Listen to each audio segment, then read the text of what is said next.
Рыбаков, мой коллега Богдан Осокин. Мы готовили сегодня ребят. Вот, как я уже сказал, это монологи. Собственно, экзамен продлится около часа.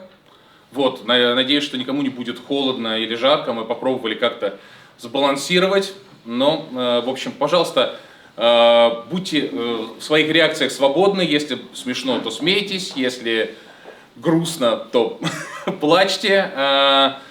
Если можно, аплодируйте в конце монологов, наверное, если есть такое желание, это тоже, в общем-то, up to you. Но, как бы, в общем, ваши реакции, и мы надеемся, что живой зал, что вы тоже наши помощники и партнеры. Наверное, все. Давайте пожелаем ребятам удачи, они большие молодцы, и, в общем-то, смело можем начинать.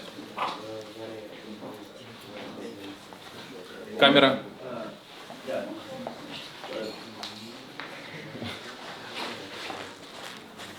Выступлю занудой. Если не сложно, переведите, пожалуйста, свои телефоны в беззвучный режим.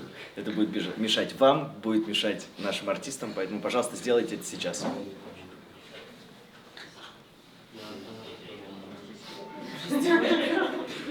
Кто-то еще делает, кажется. Спасибо большое. Камера.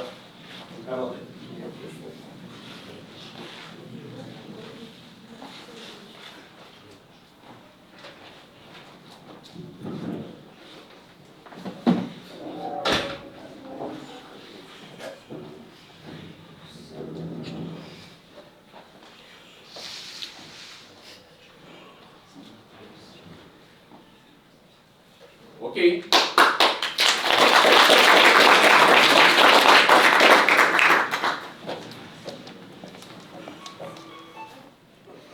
My name is Tigunov Alexander. My candidate number is 2606. I play Newhen in the Anton Chekhov play, The Harmful Effects of Tobacco. Thank you.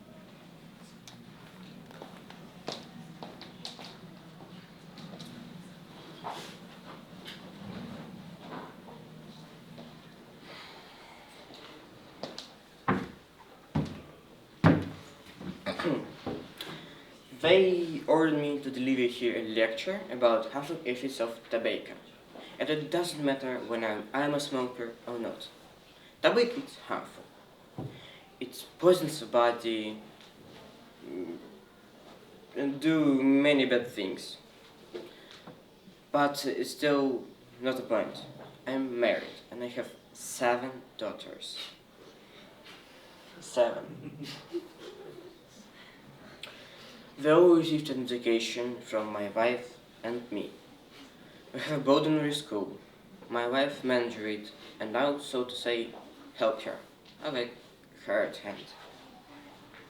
I beg you, if my wife asks you what I was talking about, tell her that I was talking only about harmful effects of tobacco, nothing else.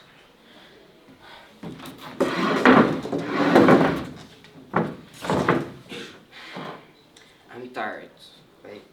Sometimes I feel like throwing everything aside and running away. But where would I go? I have not a penny to my name. My coat is old, limb is torn, buttons are missing. Once upon a time I was dreaming about happiness, about love, about career and science, and now I'm nothing, a clown, an errand boy. But it's still beside the topic. Tobacco is harmful. It destroys health, shatters the will, and reduces man to a pixel freak. Take me, for example.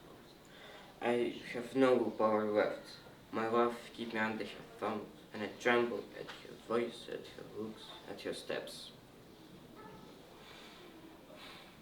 Sometimes it seems to me that someone will take me by a hand and say a single kind word, and I will cry and follow this person to the end of the earth. But please don't tell my wife that I say these words.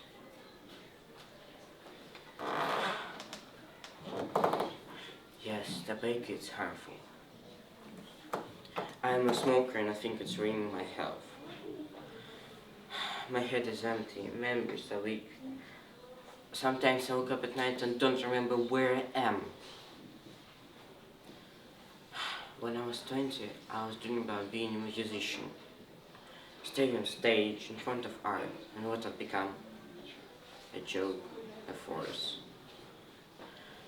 Thank you for your attention, and please remember, if my wife asks you what I was talking about, tell her what I was talking about, half an effect of the bacon.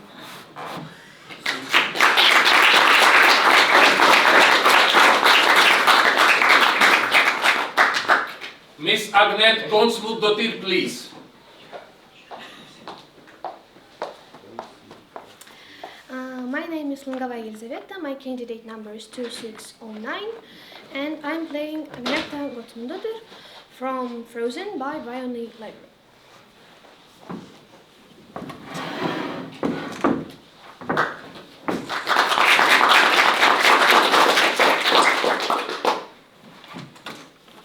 Thank you. So, my name is Agneta Gonsmut-Dottir, and the title of my thesis is Serial Killing, a Forgivable Act. It's a critical examination of the differences between crimes of evil and crimes of illness. I will base my critique upon a psychiatric and neurological study conducted by myself and my colleagues from New York. So, let us have a look. This is Ralph Ian Wantage, who is now in long Latin maximum security prison, serving a life sentence without remission for abduction, sexual assault, and murder of 7 young girls over a period of 21 years. So, when you tap someone at the bridge of a nose, it is reasonable for a person to blink a couple of times, because there is a threat from outside. When it's clear that there is no threat, the person should be able to accommodate that. If a person can't do that and blinks more than 3 times, that's what we call insufficiency of suppression. It may show cortex dysfunction. Cortex is a thick covering of a grey matter on the upper part of every human brain that is responsible for organizing behavior, providing judgment, and sticking to everyday life rules. It is responsible for making us human. But this is not an intelligence test. If I would ask Ralph to say 10 products he can buy in a supermarket, he would just go as anyone else, any of you. Chops, pizzas, potatoes, carrots, biscuits, cakes, whatever else, because this is a structured test with familiar objects. However, when he has to improvise in a new situation, that's where the problem starts. We also brain scanned 15 children who experienced child abuse in early childhood, and we found out that the entire structure of their cortex never properly developed. It was 20 to 30% smaller than normal. So, these people are literally lacking some brain structure that is making them do horrible things. The difference between crimes of evil and crimes of illness is the difference between a sin and a symptom.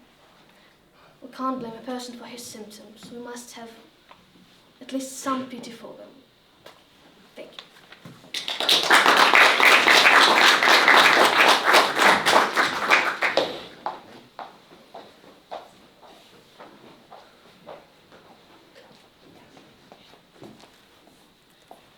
My name is Danila Grishin. My candidate number is 2603, and I'm playing Figaro from The Marriage of Figaro.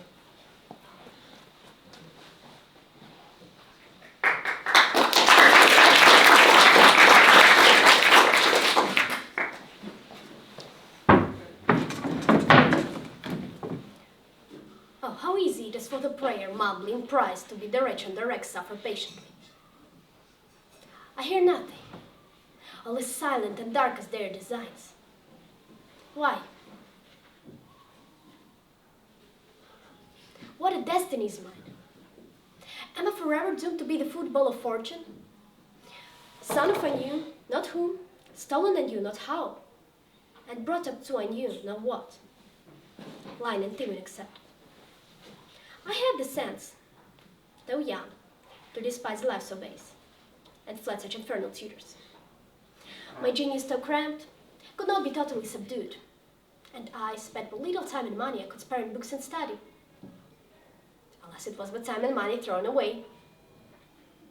Desolate in the world, unfriended, unprotected.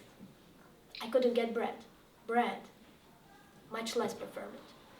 But then, persecuted by creditors, tired of starving, and unable, for the feebleness of youth, to sustain so unequal a struggle, I had the weakness at last to sink before temptation and set up a Pharaoh band. And now, for once, behold, the scene changed. See me equally familiar with the Lord, as did their likewise. Every door was open to me, every hand held out. But notwithstanding my desire to be something in this world, my detestation of the brazen effrontery, profound ignorance, and insupportable insolence of these fashionable friends of nobility was so innate that I found I could better endure all the miseries of poverty than the disgrace and disgust of such society. I came into the world without my knowledge, and I shall go out on't without my will. And thus, do I continue to torture myself about this being of mine without understanding what this being is? I only know it to be a compound of contradictions, a little, wise, foolish animal, laborious from necessity but indolent by choice. After having exhausted every art for enjoyment and every profession for a livelihood, I found myself intoxicated by heavenly illusion that has vanished at my bridge. Vanished. And is it vanished? Oh, Suzanne, Suzanne.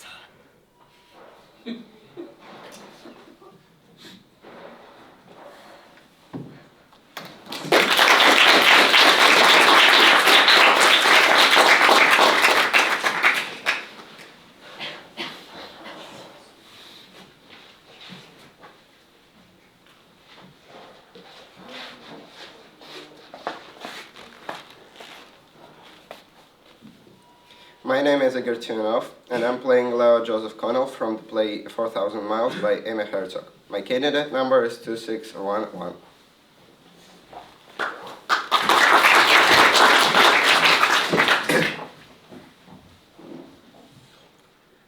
So there's a truck behind us, and it's getting closer and louder, and at some point it overtakes us, and I see that it's a Titan track full of fucking crates of chickens, screaming chickens, and there's feathers flying, and it overtakes us, and I scream up to Micah, who, did I mention, was in front of me, and I scream to him like, look at that fucking slave bullshit, and he looks back at me and starts laughing and answering me, and suddenly the truck bed separates from the cab and flies backward and hits him off the road. So before the ambulance came, this lady from Tyson's showed up, and she was like, sir, I gotta confiscate your camera. And I tell her, like, my best friend is under 3,000 chickens right now. And she is answering me like, sir, I understand your loss, but it'll be easier for both of us if you just give up the camera now. And I still stand there, and I tell her like, I tried to get him out of there, and I couldn't. Where is the fucking ambulance right now? And she answers me, sir, I'm gonna ask you one last time, and I drop the camera on the ground. So what I don't have is those camera shots from Yumming. We did all of this cool stuff, like we took a shot on the Continental Divide, we, like near a sun that's at altitude and stuff. He also caught a fish with his bare hands, like he stood really still and then he reached out and caught it, and I have a photo of him holding a fish longer than his head and neck. He also did a funny thing, like I have a short video of him putting his back tires in the Pacific. Like he did thing where he like pretended to fall in the water, but he didn't actually do it. He was like a comedian. And that's the thing you do when you cross the country. You gotta put your backside into Pacific and then into the Atlantic when you finish it, which I haven't done yet. Actually, I don't know why. So the part that everyone is pissed off at me about is after I did all the paperwork and I called his mom and my mom, I just got on my bike and kept riding, and yeah, I'm here now.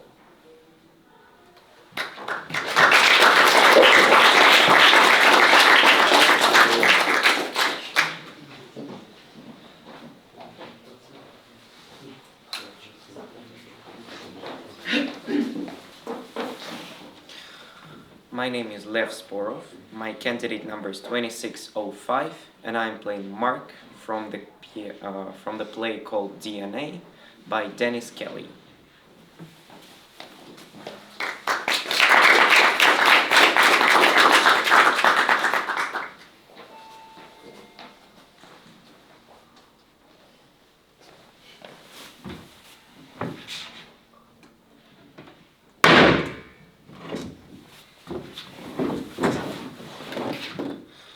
So basically, it's Adam. He's just, we were just having a laugh, really. It's just, you know what Adam is? He's like, he's always trying to be a part of, yeah, he's always trying to be a part of, us. So, yeah, and, it's quite fun of him. And one time, we were walking and we made him eat some leaves, like some dirty big leaves off the floor, and he ate them, and like just like that. And at this point you're thinking like, we can make him do anything. Yeah, that guy's nuts. Yeah, he's a nutter. He's complete nutter, And one time we were walking in, he just burned his own socks. So he took off a sock and he set it alight and put it on a stick and was waving with it, just like a torch.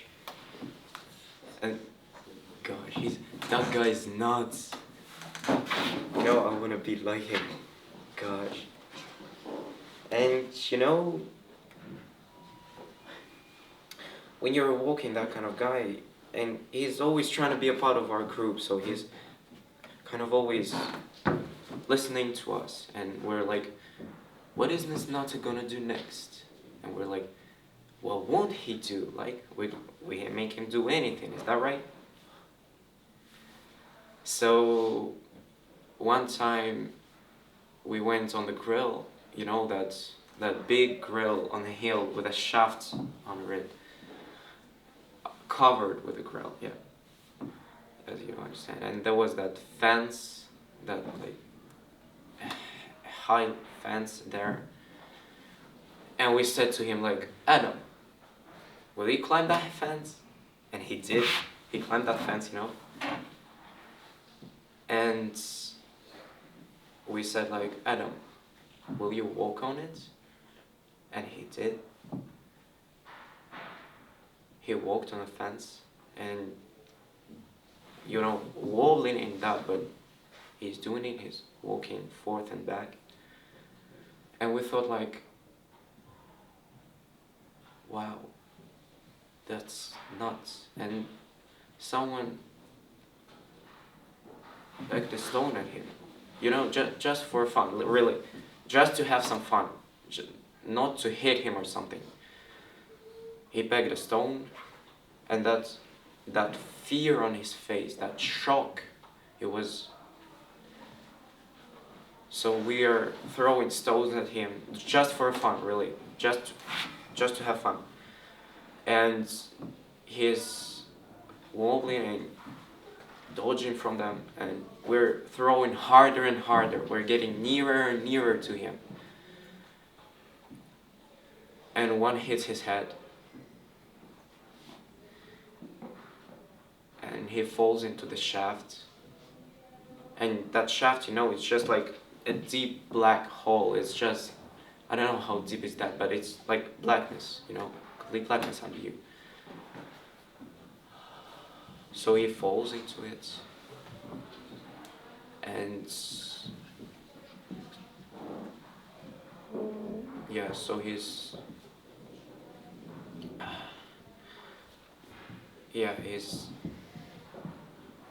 dead now, I guess. He's dead.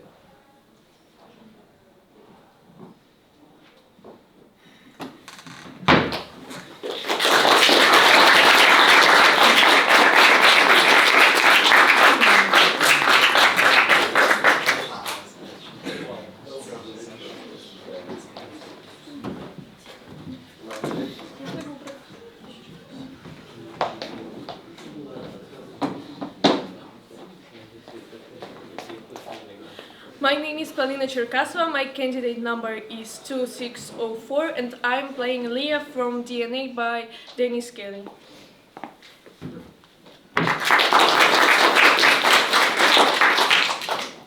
Are you happy? I mean, no, don't answer it. Sorry, what's wrong with me? Are you? I'm just wondering. I mean, what is happy? What's happy is all about?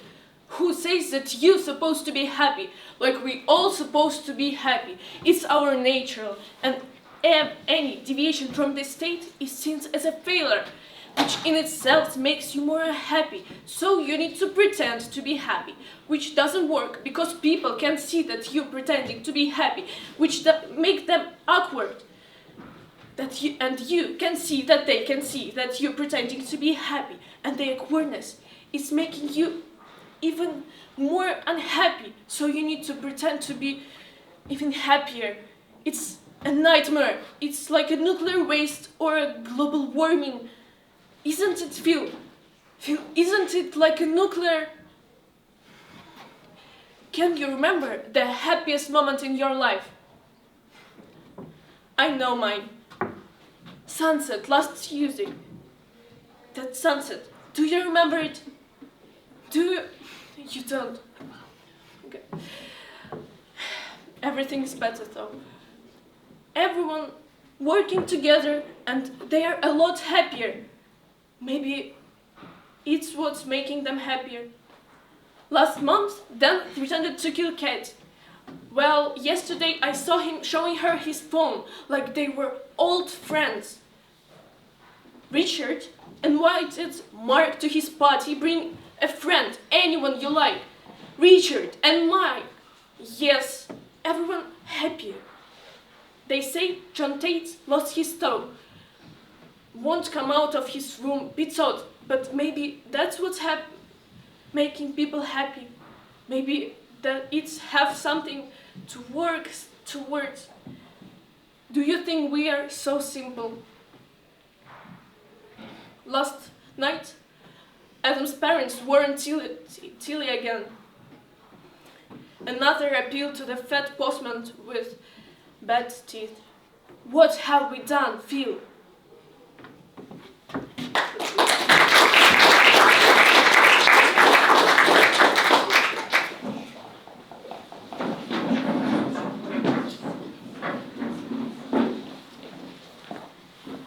My name is Taldekinana, my candidate number 2602, and I'm playing Woman from Lungs by Duncan Macmillan.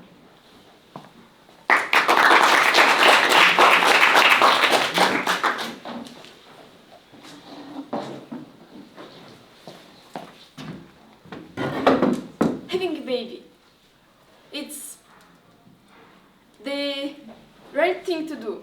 It's the happiest thing in the world. I mean, an amazing thing that women can bring into this world. I mean, let's talk about the truth. It's just the right thing to do, isn't it? I mean, how can we bring another person into this world with everything so unstable? How selfish would they have to be too? I mean, all those carbon emissions from just being alive, just breathing. And it's not about just about the future. It's now. It's wars and population and famine and natural disaster and all fish dying and the ice caps melting. And when you think about it, when you really, really think about it, having a baby, it's like adding a nuclear bomb to the planet. It's like dropping another one. And I can't stop thinking about it. And it's not just that, it's me, it's my body, it's going to change and grow and split and tear, and it's my mind, my life, my everything. And what if I'm not good at it? What if I'm not enough? What if I'm tired and angry and depressed and I can't hold it together? What if I mess it all up? And then there is you and us. We're not even, we're not stable, we're not enough strong for this. We're good at talking, but what if we're bad at doing? What if the stress tears us apart? And yet, I still want it. I still want you, I still want family, even if it's terrifying, even if it's completely insane. Because otherwise, what's the point? Otherwise, what are we doing here? Just trying to be good people and taking boxes, saving energy, recycling plastic, and for what? For what? To die alone in a neat, tiny, sustainable house with low carbon footprint and nobody to remember us?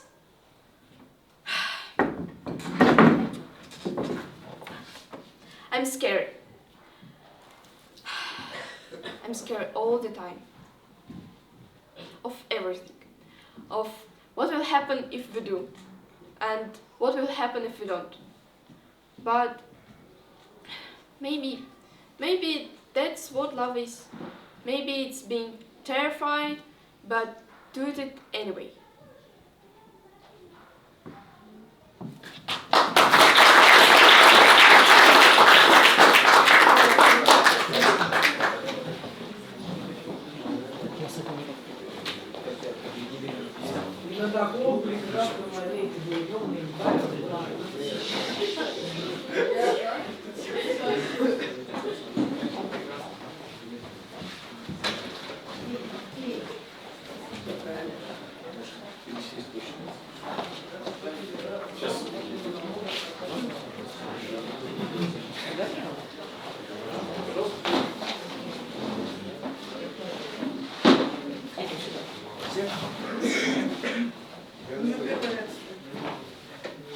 Садитесь смело на 5 минут.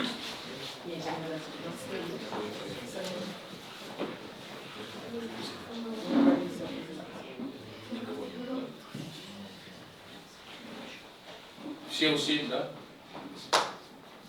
My name is Varvara Gorbunova. My contact number is 2608. My play is Antigone by Jean Anouilh, and I'm playing Antigone.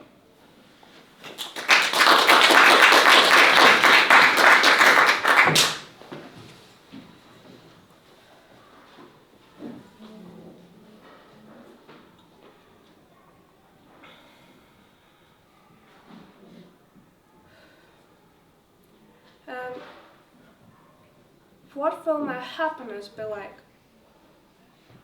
What kind of a happy woman will Antigone grow into? What base things will she have to do day after day in order to snatch her over little scrap of happiness? Tell me, who will she have to smile to, sell herself to? Who will she have to avert her eyes from and leave to die?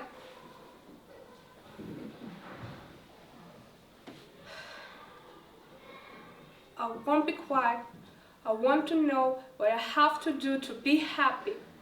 You say, life is so wonderful. I want to know what I have to do to live.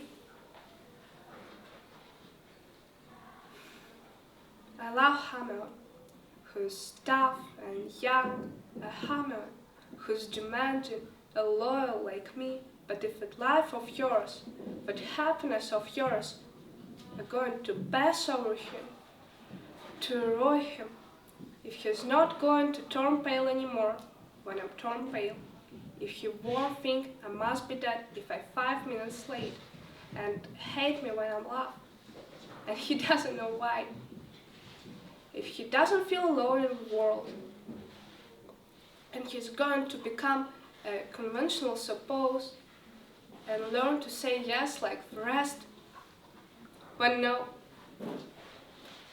I don't like Hamelin anymore. I know what I'm saying. All right. You just don't understand me.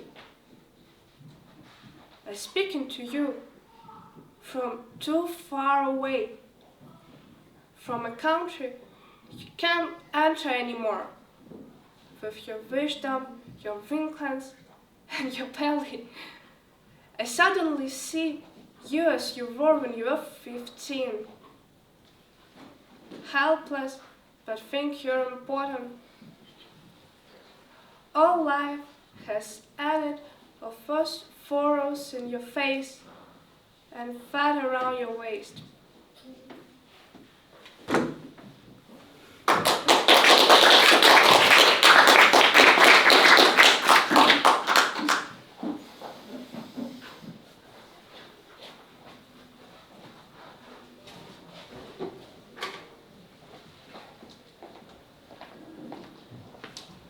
My name is Jan Drozhenkov. My candidate number is 26110, and I'm playing Toby from The Effect.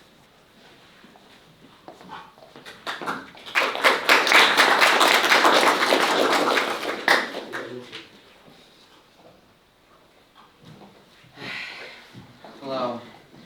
This couldn't be more glamorous, couldn't it? A man coming in with a bucket. But fear not, the money's gone on what's inside this bucket. Welcome to Russian. Don't worry, I will not ask anyone to volunteer today, but I'd love to talk about what's so important that people do. I'm Toby. I'm a psychiatrist, I'm afraid. And my father was a heart surgeon. When I told him I wanted to specialize in psychiatry, he replied to me, seriously, it's the Cinderella of medicine. Why? And that's sort of understandable because he thought that psychiatry was nonsense and fruit and us being obsessed with our parents. So I devoted my life to proving him wrong. And I think I vanquished my father in a way because I didn't want to be a plumber of the bayou. I didn't want to be a heart surgeon. I wanted to explore it. So I became a psychiatrist, and my job is defined by what goes wrong in the brain. When the brain goes wrong, there's a symptom and a cause, as with anything. But because we think with it, we struggle to frame it as a piece of biological machinery. And hence why we can't transplant brains, but we can transplant just any other organ. A heart, a lung, or a kidney. We can transplant it all, but not the brain. Because we think our soul is in there, our consciousness. And the brain, and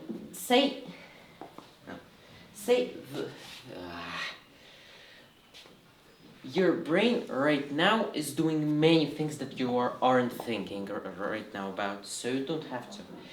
Say it's now swallowing so you don't choke on your saliva, positioning your spine in those uncomfortable seats. I'm sorry about that. And it's pushing food down your gut, controlling your temperature, and say your brain had some neurologicality that made it harder to swallow. We'd have no problem just looking into it and fixing it. It's the same with mental illness. Mental illness is not... Mentally ill people are not inherently disabled. They're just ill. We're long gone past the definition of sane and insane. By that logic, sane is just not insane yet. All of us will probably have a mental health condition once in our life or more. And honestly, I've been proud to to be part of the revolution that happened with mental hygiene. It's a life's work, and a huge part of mental hygiene comes down to supplementing it and medicating it. And as I said, I'm really proud to be part of this revolution, and it won't happen because, it wouldn't happen if it wasn't my dad. He ran 30 miles a day into his 70s, and he avoided red meat, and he was generally leading a healthy lifestyle, and this is what landed him here. But in one of his more loose moments, he decided to donate his brain to science for research in this field. So thank you, Dad. Thank you. Without you, the so-called Cinderella of medicine wouldn't get to where it is now.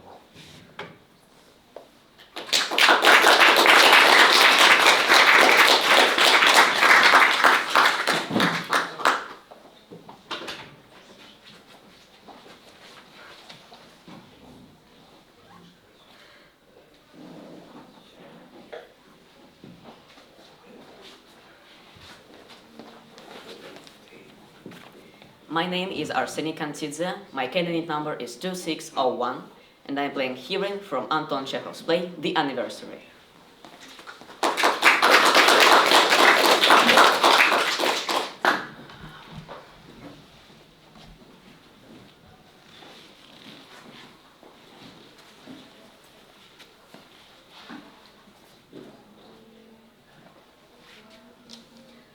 Ladies and gentlemen, esteemed guests,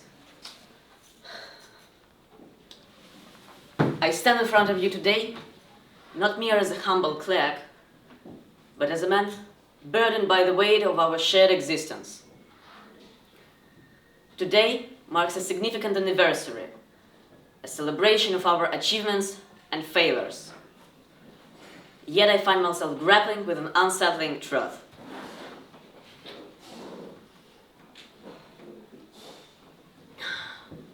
As I look around this room, filled with laughter and merriment, I cannot help myself but feel a profound sense of disconnection.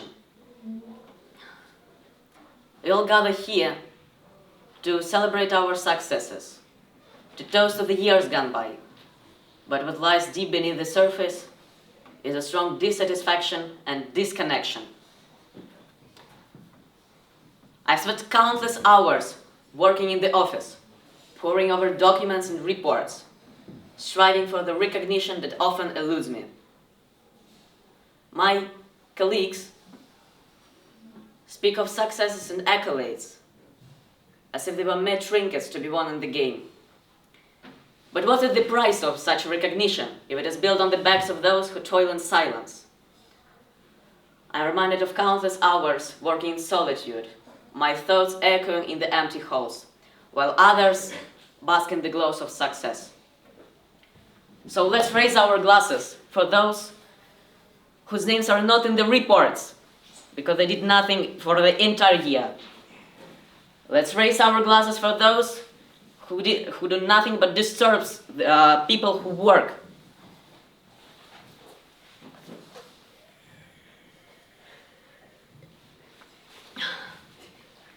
I urge you to reflect on my toasts and come to the next year and to the next anniversary more prepared and hardworking.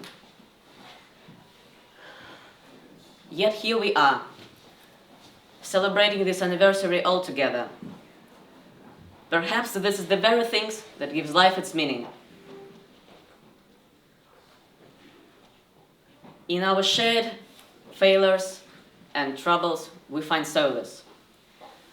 But I cannot shake the feeling that we are all just mere actors playing on this grand stage called life.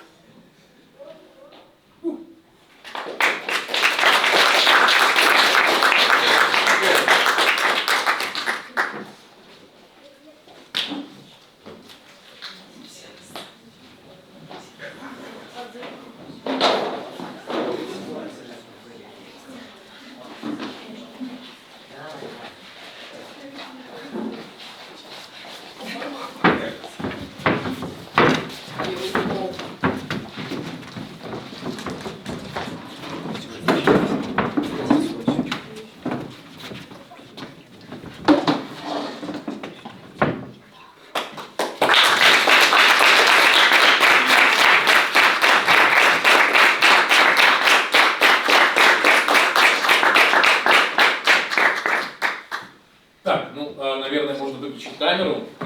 Собственно, это все. Сейчас у нас